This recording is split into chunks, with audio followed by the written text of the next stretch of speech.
মায়েদের বাড়িতে গৃহপ্রবেশ হবে, সেই কারণে আমি ফুল মার্কেটকে গিয়েছিলাম।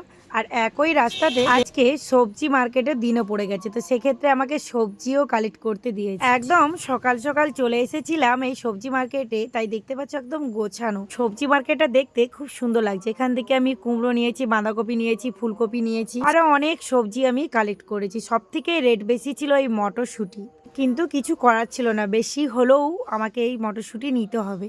এই যে ছোট বেবিটাকে দেখতে পাচ্ছ, এখান থেকে আমি কিন্তু বেশিরভাগ সবজি কালেক্ট করি এর মার কাছ থেকে। আর আজকে এত তাড়াতাড়ি এসে গেছিলাম, এর মা এখনো আসতেই পারেনি। দেখো এখানে যতজন মার্কেটে এসেছে সবজি সেল করার জন্য, প্রত্যেকেই পরিশ্রম করেছে, প্রত্যেকেরই ব্যবসার পিছনে অনেক অনেক কষ্ট আছে। তবুও ওকে নিয়ে যে এসেছে ছোট বেবি, তো আমার ওর কাছ থেকে সবজি কালেক্ট করতে ভালো লাগে। দেখো বাবা মা চলে এসেছে, না এদিকে আমি চলে এসেছি সমস্ত সবজি আর ফুল কালেক্ট করে বাবা মায়ের বাড়িতে। এদিকে মা বসে গেছে পুজোর সমস্ত কিছু জোগাড় বানানোর জন্য।